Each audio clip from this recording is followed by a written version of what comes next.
Hello friends, ఈ particular shot అనేది చాలా క్రూషియల్ ఇన్ఫర్మేషన్ అని చెప్పుకోవచ్చు. అందుకనే ఈ వీడియోని ఖచ్చితంగా లైక్ చేసి మీ ఫ్రెండ్స్ అండ్ ఫ్యామిలీ మెంబర్స్తో షేర్ చేయండి. ఎస్పెషల్లీ మీ పేరెంట్స్ కావచ్చు, గ్రాండ్ పేరెంట్స్ కావచ్చు, ఆర్ మీ రిలేటివ్స్లో ఉండే సమ్ అదర్ పీపుల్ కావచ్చు, వాళ్ళకి షేర్ చేయండి. అండ్ ఎవరైతే టెక్నాలజీతో అంత అప్ టు డేట్ ఉండరో, అంటే టెక్ న్యూస్ కానీ ఇలాంటివి ఏం ఫాలో అవ్వరో, వాళ్ళకు కూడా ఈ వీడియోని షేర్ చేయండి. సో బేసిక్గా మనం ఈ మధ్య కాలంలో చాలా న్యూస్ వింటున్నాం, టెక్ న్యూస్ కావచ్చు, నార్మల్ న్యూస్ కావచ్చు. ఏంటంటే కొన్ని మంత్స్ ఆర్ కొన్ని ఇయర్స్ కష్టపడి ల్యాక్స్ ఆఫ్ రూపీస్ బ్యాంకుల్లో దాచుకుంటే విత్ ఇన్ సెకండ్స్లో ఏపీకే ఇన్స్టాల్ చేయడం ద్వారానో, ఆర్ అన్నోన్ లింక్స్ మీద క్లిక్ చేయడం ద్వారానో, వాట్సాప్ ఫార్వర్డ్ మీద క్లిక్ చేయడం ద్వారానో ఆ ల్యాక్స్ ఆఫ్ రూపీస్ అనేది విత్ ఇన్ సెకండ్స్లో బ్యాంక్ అకౌంట్స్ నుండి వాళ్ళు కాజేస్తున్నారని. సో ఇలాంటివి జరగకుండా మనం ఏం చేయాలి? ఫస్ట్ స్టెప్, స్ట్రాంగ్ పాస్వర్డ్ పెట్టుకోవాలి. స్ట్రాంగ్ పాస్వర్డ్ అంటే ఏంటంటే పిన్ను ప్యాటర్న్ కాంది థర్డ్ ఆప్షనే స్ట్రాంగ్ పాస్వర్డ్. అంటే మీరు ల్యాప్టాప్ యూజ్ చేసినా, ట్యాబ్లెట్ యూజ్ చేసినా, మొబైల్ యూజ్ చేసినా దానిలో స్ట్రాంగ్ పాస్వర్డ్ అయితే పెట్టుకోండి. అండ్ చాలామంది చేసే తప్పు ఏంటంటే, ఇప్పుడు నేను ఒక ఎగ్జాంపుల్ చెప్తాను. బ్లాక్బెర్రీ అనే ఒక పాస్వర్డ్ నేను పెడదాం అనుకుంటున్నాను. చాలామంది చేసే తప్పు ఏంటి? స్ట్రాంగ్ పాస్వర్డ్ అంటే ఏంటి? అసలు ముందు combination upper case, lower case, అంటే క్యాపిటల్ లెటర్స్, లోవర్ లెటర్స్ ఉంటాయి కదా, వాటితో పాటు స్పెషల్ క్యారెక్టర్స్ లైక్ @ సింబల్ కానీ, _ సింబల్ కానీ, కాలన్ సింబల్ కానీ, కామా కానీ, ఫుల్ స్టాప్ కానీ, సో ఆన్ ఇలా ఉంటాయి. And numbers. ఇది ప్యాటర్న్ అనమాట స్ట్రాంగ్ పాస్వర్డ్లో. ఓకే, సో చాలా మంది చేసే తప్పేంటి? ఇప్పుడు బ్లాక్బెర్రీ అనే ఒక 2 వర్డ్స్ని నేను పాస్వర్డ్ కింద పెట్టాలి అనుకున్నానంటే ఫస్ట్ లెటర్ క్యాపిటల్ పెడతారు ఆర్ అప్పర్ కేస్ పెడతారు, క్యాపిటల్ బి, ఎల్, ఏ బదులు @ పెడతారు. Okay, C, K, and then మళ్ళీ క్యాపిటల్ బి పెడతారు, BERRY అని పెడతారు. ఇది రాంగ్ అని చెప్పుకోవచ్చు, ఆర్ ఇది చాలా ఈజీగా గెస్ చేయడానికి ఉంటుందని చెప్పుకోవచ్చు హ్యాకర్స్కి. ఎందుకంటే వాళ్ళకి అదే పని, వాళ్ళ జాబే అది హ్యాకర్స్కి. సో ఇలా ర్యాండమ్ గెసెస్ వాళ్ళకి చేయడానికి with in seconds of efforts అని చెప్పుకోవచ్చు. ఇన్స్టెడ్ ఆఫ్ దాట్ మీరేం చేయొచ్చు అంటే, సేమ్ 2 టర్మ్స్ ఇందాక ఏదైతే చెప్పానో బ్లాక్బెర్రీ అని, first capital letter or upper case పెట్టుకోండి మీరు, బి, ఎల్, ఏ బదులు అంటే @ సింబల్ బదులు ఏ పెట్టుకోండి, ఇక్కడ స్పేస్ ఇవ్వండి, కే పెట్టుకోండి, @ పెట్టుకోండి, మళ్ళీ ఇంకొక స్పేస్ ఇవ్వండి. ఇప్పుడు మళ్ళీ ఇంకొక capital letter or upper case B పెట్టండి, ER _ colon Y space 7652 some other number and combination. ఇలా కాంప్లికేటెడ్గా పెట్టండి. మీ డిజిట్స్ అనేవి, జాగ్రత్త వినండి, ఈ పాస్వర్డ్ డిజిట్స్ అనేవి ఎట్టి పరిస్థితుల్లో 16+ ఉండేలాగా చూసుకోండి, ఆర్ 18+ ఉండేలా చూసుకోండి. ఓకే, ఇది నెంబర్ వన్ రూల్ అని చెప్పుకోవచ్చు. రెండోది, ఈ పాస్వర్డ్ని, జాగ్రత్త వినండి, ఈ పాస్వర్డ్ని ఏదైతే అన్లాక్ చేయడానికి వాడతారో మీ డివైజెస్ని ఎక్కడ వాడద్దు. అంటే మీ జీమెయిల్ పాస్వర్డ్ కింద, ఆర్ మెటా పాస్వర్డ్ కింద, or Twitter password, Instagram password కింద యూజ్ చెయ్యొద్దు. ఇది ఓన్లీ మీ డివైస్ని అన్లాక్ చేయడానికి మాత్రమే ఉండాలి. అండ్ దీన్ని టైం టు టైం అప్డేట్ చేయండి. ఓకే, 3 మంత్స్కి ఒకసారి, 1 మంత్కి ఒకసారి, 6 మంత్స్కి ఒకసారి, మీ ఇష్టం, అలా అప్డేట్ చేయండి. Second rule or second step, ఏదైతే మన డివైస్లో ఉండే అఫీషియల్ స్టోర్ ఉంటుందో, అంటే మీరు కనుక ఆండ్రాయిడ్ వాడితే like Samsung, Oppo, Vivo, OnePlus, Xiaomi, so on, or Apple డివైజులు వాడితే ఐఫోన్స్, ఆర్ విండోస్ ల్యాప్టాప్స్ వాడితే రెగ్యులర్ HP కానీ, డెల్ కానీ, ఏసూస్ కానీ, సో ఆన్, ఇలాంటి వాటిల్లో అఫీషియల్ స్టోర్ ఏదైతే ఉంటుందో వాటి నుండే డౌన్లోడ్ చేయండి అప్లికేషన్స్. ఓకే, మనకి ఆండ్రాయిడ్లో గూగుల్ ప్లే స్టోర్, అదే ఐఫోన్లో యాపిల్ ప్లే స్టోర్, రైట్?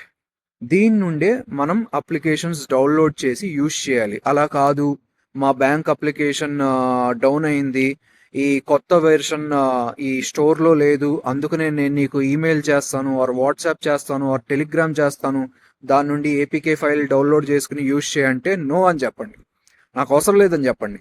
అసలు అలాంటి వాళ్ళ మీద నన్ను అడిగితే అలాంటి వాళ్ళ మీద మీరు కంప్లైంట్ ఇవ్వండి రివర్స్లో. ఓకే, సో వీళ్ళు ఇలా ఏం చేస్తారంటే, మన మొబైల్ని ఆర్ మన ట్యాబ్లెట్ని ఆర్ మన డివైస్ని హ్యాక్ చేయడానికి one of the easiest way, మన చేత ఒక APK ఫైల్ డౌన్లోడ్ చేసి ఆ అప్లికేషన్ని APK ఫైల్ ద్వారా ఇన్స్టాల్ చేయిస్తారు. ఖతం, ఇంకా అయిపోయిందా? ఇంకా అక్కడతో అయిపోయింది. మన ఎంటైర్ ఎన్ని డివైస్లు అయితే ఉంటాయో ఆ కనెక్టెడ్ డివైస్లు అన్నీ వాడి చేతుల్లోకి వెళ్ళిపోయినట్టే. ఓకేనా? ఇది అండ్ ఇంకొకటి ఏంటంటే కక్కుర్తిపడి నాకు అమెజాన్ ప్రైమ్లో దొరికే మూవీ నేను టెలిగ్రామ్లో డౌన్లోడ్ చేసుకుంటున్నాను, ఆర్ నెట్ఫ్లిక్స్లో దొరికే ఒక పాపులర్ సిరీస్ నేను టెలిగ్రామ్లో కానీ ఆర్ వేరే వేరే సైట్స్లో డౌన్లోడ్ చేసుకుంటాను అని మట్టుకు మీరు చెయ్యొద్దు. ఓకే, ఇలాగే మిలియన్స్ ఆఫ్ డివైజెస్, జాగ్రత్త వినండి, మిలియన్స్ ఆఫ్ డివైజెస్ అంటే కొన్ని కోట్ల డివైజెస్ ఎఫెక్ట్ అయ్యాయి. మాల్వేర్ కావచ్చు, వైరస్ కావచ్చు, హ్యాకింగ్ గురవడం కావచ్చు, అలాగా కొన్ని కోట్ల డివైజెస్ వల్ల హ్యాకర్స్ ఎన్నో కోట్లు సంపాదించుకున్నారు. సో వీలైతే ఏదైతే అఫీషియల్ థింగ్ ఉంటుందో అంటే ఓటీటీ ప్లాట్ఫామ్, దాని సబ్స్క్రిప్షన్ తీసుకోండి ఆర్ తీసుకోవద్దు. అంతేకాని మీరు ఫ్రీగా దొరుకుతుంది మనం చేసేద్దాం అంటే అది ఎప్పటికన్నా రిస్కీయే. ఓకే, నెక్స్ట్ ఇంకొకటి, ఇప్పుడు ఏదైతే మన ఈమెయిల్ ఐడి క్రియేట్ చేసుకుంటాం కదా, అన్నిటికీ మెయిన్ థింగ్ ఏంటంటే మన మొబైల్ ఫోన్స్లో ఈమెయిల్ ఆర్ జీమెయిల్, రైట్? అంతే కదా, జీమెయిల్ క్రియేట్ చేసుకుంటాం. ఆ జీమెయిల్ అకౌంట్తోనే మనం మెటాకి సైన్ ఇన్ చేస్తాం, ఆర్ ట్విట్టర్కి సైన్ ఇన్ చేస్తాం, ఇన్స్టాగ్రామ్ సైన్ ఇన్ చేస్తాం, సో ఆన్. ఆ మెయిల్ ఐడినే మనం మన బ్యాంక్ అకౌంట్స్కి ఇస్తాము, అవునా? ఎస్బీఐ కావచ్చు, హెచ్డిఎఫ్సి కావచ్చు, యాక్సిస్ కావచ్చు, బ్యాంక్ ఐడీస్కి ఇస్తాము. ఇలా చేసేటప్పుడు జాగ్రత్తగా గమనించండి, ఈమెయిల్లో కూడా ఆర్ జీమెయిల్లో కూడా 2 ఫ్యాక్టర్ అథెంటికేషన్ అనేది పెట్టుకోండి. 2 ఫ్యాక్టర్ అథెంటికేషన్ అంటే ఏంటంటే మనం పాస్వర్డ్ కొట్టిన తర్వాత ఈ పాస్వర్డ్ నువ్వే కొట్టావా అని ఒక నోటిఫికేషన్, ఒక సెక్యూర్ కోడ్ అనేది మన మొబైల్ నెంబర్కి కావచ్చు ఆర్ ఏదైతే అప్లికేషన్ ఉందో, అంటే మనకి గూగుల్ అథెంటికేటర్ ఉంటుంది, మైక్రోసాఫ్ట్ అథెంటికేటర్ ఉంటుంది, సో ఆన్ ఉంటాయి అథెంటికేటర్ యాప్స్. ఇలాంటి వాటికి ఒక కోడ్ అయితే పంపిస్తుంది. ఎప్పుడు మనం కరెక్ట్ పాస్వర్డ్ కొట్టిన తర్వాత ఆ కోడ్ని ఎంటర్ చేస్తేనే ఆ జీమెయిల్ ఐడి అనేది మనకి యాక్సెస్ అవుతుంది. ఇది జీమెయిల్ క్రియేట్ చేసుకున్నప్పుడు ఖచ్చితంగా మీరు పెట్టుకోండి. ఎందుకంటే ఈ జీమెయిల్తోనే మీరు యూట్యూబ్ సైన్అప్ చేస్తారు, ఇన్స్టాగ్రామ్ సైన్అప్ చేస్తారు, ట్విట్టర్ ఆర్ ఎక్స్ సైన్అప్ చేస్తారు, అవునా? సో ఇది సేఫ్గా ఉండాలి. అండ్ ఇందాక చెప్పుకున్నట్టు ఖచ్చితంగా ఈ అకౌంట్స్ కూడా, అంటే ఈ ఏవేవైతే అకౌంట్స్ ఇప్పటిదాకా చెప్పానో వాటికి కూడా మీరు టైం టు టైం పాస్వర్డ్ని అప్డేట్ చేయండి. 2 months అవ్వచ్చు, 1 month అవ్వచ్చు, 6 months అవ్వచ్చు. Okay, next bank. ఇది మేజర్ థింగ్.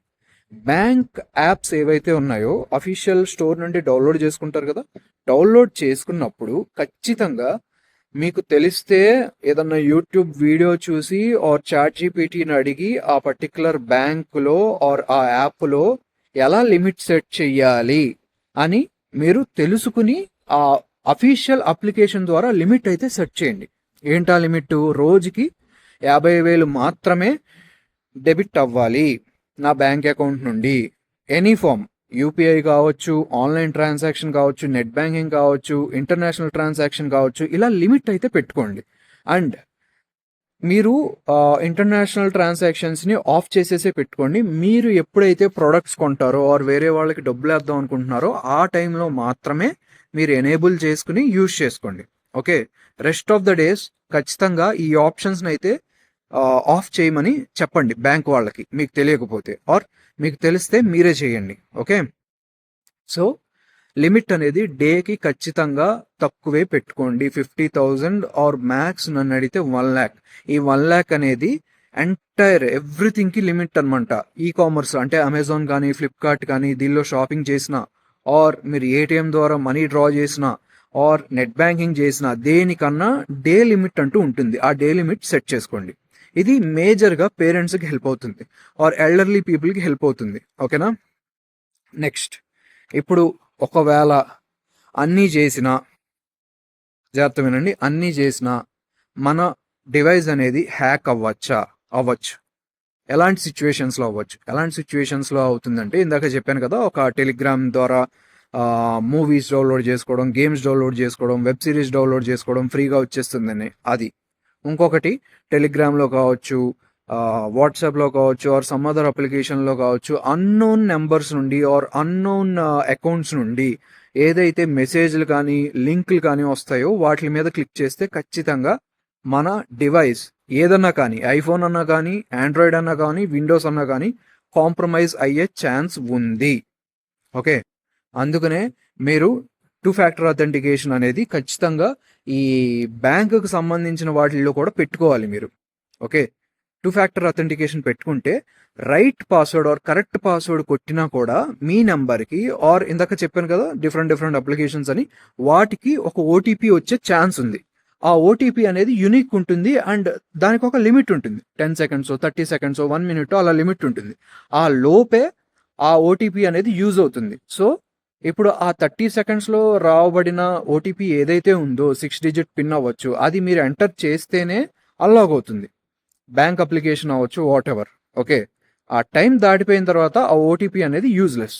ఓకేనా, అలా టూ ఫ్యాక్టర్ అథెంటికేషన్ పెట్టుకోండి. ఇంకొకటి, మన డివైజుల్ని ఖచ్చితంగా ఎన్క్రిప్ట్ చేయడానికి అయితే ట్రై చేయండి. మీరు శాంసంగ్ వాడుతున్నారా అయితే శాంసంగ్ డివైజెస్ని ఎలా ఎన్క్రిప్ట్ చేయాలి, అసలు ఎన్క్రిప్షన్ అంటే ఏంటి అనేది యూట్యూబ్లో ఆర్ చాట్ జీపీటీని అడిగినా మీకు చెప్పేస్తుంది. ఒప్పో వాడుతున్నారా, ఒప్పో గురించి చూడండి. ఐఫోన్ వాడుతున్నారా, డిఫాల్ట్ ఎన్క్రిప్షన్ ఉంటుంది, ఇంకా హై లెవెల్ సెక్యూరిటీ కూడా మనం చేసుకోవచ్చు, అది చూడండి. ఓకేనా, నెక్స్ట్ సిమ్. ఇది చాలా మేజర్ థింగ్ అనమాట. సిమ్ కూడా చాలా జాగ్రత్తగా వినండి. శాంసంగ్లో అయితే సిమ్ కూడా పాస్వర్డ్ పెట్టుకునే ఒక ఫెసిలిటీ ఉంటుంది. అంటే మనం ఒక సిమ్ తీసుకున్నాం, ఆ సిమ్ శాంసంగ్ మొబైల్లో వేసాం, ఎప్పుడైతే రీస్టార్ట్ చేస్తామో ఆర్ స్విచ్ ఆఫ్ చేసి స్విచ్ ఆన్ చేస్తామో మన మొబైల్ని, అప్పుడు ఆ సిమ్ యొక్క జాగ్రత్తగానండి, సిమ్ యొక్క పిన్ అడుగుతుంది. ఆ పిన్ ఎంటర్ చేస్తేనే మన లాక్ స్క్రీన్లోకి వెళ్ళి మన మొబైల్ పాస్వర్డ్ని అయితే అడగడం జరుగుతుంది. ఇది మనకి ఎక్కడ ఉపయోగపడుతుంది, ఎప్పుడైతే మన మొబైల్ స్టోలెన్ అవుతుందో, అంటే ఎవరన్నా కొట్టేయడం కానీ ఇలా చేస్తారో, ఆర్ మన సిమ్ పొరపాటున వేరే వాళ్ళు తీయడం కానీ ఎవరు కావాలని తీయడం కానీ తీసి వాళ్ళ మొబైల్లో వేస్తారో, అప్పుడు ఖచ్చితంగా ఈ పర్టికులర్ పిన్ అయితే అడుగుతుంది అనమాట. ఇది మనం ఎనేబుల్ చేసుకోవచ్చు సిమ్ కంటూ ఒక పిన్. ఓకే, సో ఇంకొకటి, గూగుల్లో అయితే ఆండ్రాయిడ్లో యాంటీ థెఫ్ట్ ఫీచర్స్ చాలా ఉన్నాయి. ఇప్పుడు నేను ఇలా మాట్లాడుతున్నాను, ఇలా సెల్ఫీ ఇలా వీడియో చేస్తున్నాను, ఎవరో ఒకళ్ళు వచ్చి తీసుకుపోయారు అనుకో మొబైల్, ఆటోమేటిక్గా లాక్ అయిపోద్ది. లాక్ అయిపోయినప్పుడు wifi, data, aeroplane mode, Bluetooth ఇవి ఆఫ్ చేయడం కానీ ఆన్ చేయడం కానీ చెయ్యలేకుండా ఒక ఆప్షన్ అయితే ఉంటుంది ఆండ్రాయిడ్లో. అది ఎనేబుల్ చేసుకోండి. ఐఓఎస్ అంటే యాపిల్ ఫోన్స్లో కూడా ఉండొచ్చు, వీలైతే సెర్చ్ చేసి అది కూడా ఎనేబుల్ చేసుకోండి. సో దట్ ఎవరన్నా గమ్మున స్నాచ్ చేసినా కానీ, అంటే మీ నుండి మీ ఫోన్ని గమ్మున లాగేసుకున్నా కానీ ఉపయోగం ఉండదు. నెక్స్ట్, సరే బ్రో, ఇప్పుడు నా మొబైల్ ఆర్ నా డివైస్ హ్యాక్ అయిపోయింది, ఇప్పుడు ఏం చేయమంటావు, ఈ పర్టికులర్ థింగ్ నేను కూడా ఫేస్ చేశాను, ఇప్పుడు ఏం చేయమంటావు అని మీరు కనుక నన్ను అడిగితే, ఫస్ట్ ఆఫ్ ఆల్ ఆ డివైస్ హ్యాక్ అయింది లేనిది అనేది మనకు ఎలా తెలుస్తుంది? ఇప్పుడు వచ్చే ఆండ్రాయిడ్ మొబైల్స్లో, ఐఓఎస్ మొబైల్స్లో ఏవైతే అప్ టు డేట్ ఉన్నాయో వాటిల్లో కెమెరా యూజ్ చేస్తే టాప్ రైట్ కార్నర్లో ఆర్ సెంటర్లో ఎక్కడన్నా గ్రీన్ కలర్లో మనకు చూపించడం, మైక్రోఫోన్ యూజ్ చేస్తే బ్లూ కలర్లో చూపించడం ఆర్ సింబల్ పడడం, ఇలాంటివన్నీ జరుగుతున్నాయి, అవునా? సో అలాగా మీరు ఏమీ యూజ్ చేయకుండా గ్రీన్ కలర్ పడుతుందా ఆర్ కెమెరా ఐకాన్ అనేది వెలుగుతుందా, ఇది చూడండి. మైక్రోఫోన్ ఆన్ అవుతుందా, ఆఫ్ అవుతుందా, మీరు యూజ్ చేయకుండానే బ్లూటూత్ ఆన్ ఆఫ్ అవుతుందా, వైఫై ఆన్ ఆఫ్ అవుతుందా, డేటా ఆన్ ఆఫ్ అవుతుందా, అర్థమైంది కదా? ఇలాంటివి ఏమన్నా వస్తున్నాయా లేదా అని చూసుకోండి. ఎప్పుడు మీ మొబైల్లో కనుక హ్యాక్ అయ్యి ఆర్ ఏపీకే ద్వారా మనీ కొట్టేసి వాట్ ఎవర్ ఇలా జరిగినప్పుడు ఇది చూడండి. అలాగా జరిగితే ఏం చేయాలి? ఫస్ట్ రీసెట్ చేసేయండి మొబైల్ని. రీసెట్ చేసే డేటా పోతే పోనీ, ఎందుకంటే ఆల్రెడీ మీకు ఇంత లాస్ అయినప్పుడు ఆ డేటా ఉన్నా ఒకటే లేకపోయినా ఒకటే. ఎందుకంటే ఆ మొబైల్ని మీరు, ఆ డివైస్ని మీరు కంటిన్యూ చేస్తే యూజ్ చేయడం, రెండో రోజు ఇంకా వాళ్ళు ఎక్కువ డబ్బులు కొట్టేయచ్చు, రైటా? ఇన్స్టెడ్ ఆఫ్ దట్ ఆ డివైస్ని మీరు రీసెట్ చేసేయండి. అంటే కంప్లీట్ ఫోన్లో ఉండే డేటా మొత్తం పోతుంది. డేటా పోయిన తర్వాత మీకు కనుక మీ మొబైల్ ఇంకా అలాగే ఉంది, హీట్ అవుతుంది అన్నెసెసరీగా, ఇలాగా వియర్డ్గా బిహేవ్ చేస్తుంది, ఇందాక చెప్పుకున్నాను కదా, దానంతట అదే బ్లూటూత్ అది ఆన్ ఆఫ్ అవ్వడం, వైఫై ఆన్ ఆఫ్ అవ్వడం అలా జరుగుతుంది అంటే బెస్ట్ సొల్యూషన్ సర్వీస్ సెంటర్కి తీసుకెళ్ళి ఇట్లా జరుగుతుంది, ఏం చేయమంటారు, ఇది హ్యాక్ అయిపోయింది, సో మనీ కూడా ఇట్లాగా పోవడం జరిగింది, దీన్ని ఏం చేస్తారు అని చెప్పి వాళ్ళని ఒక మాట అడగండి. మేము చూస్తాము, ఎంటైర్ ఓఎస్ని రీప్లేస్ చేస్తాము అని చెప్పి సర్వీస్ సెంటర్లో పెట్టుకుంటే, అప్పుడు మీకు ఎప్పుడైతే మొబైల్ ఇస్తారో మీరు టెస్ట్ చేసుకోండి, వర్క్ అవుతుందంటే ఫైన్, లేదు అంటే పోతే పోయింది అనుకుని ఆ మొబైల్ వదిలేసి కొత్త మొబైల్ కొనుక్కోండి. రైటా? సో, ఆ మొబైల్‌లో నేను ఇప్పటిదాకా చెప్పిన స్టెప్స్‌ని అయితే పర్ఫామ్ చేయండి. ఇది హ్యాక్ అయిన వాళ్ళకి one of the small solution అని చెప్పుకోవచ్చు. సో, నచ్చిందనుకుంటున్నాను. ఈ వీడియోని especially me friends and family members, పేరెంట్స్‌కి, గ్రాండ్ పేరెంట్స్‌కి షేర్ చేయండి. ఓకే. Thanks for watching.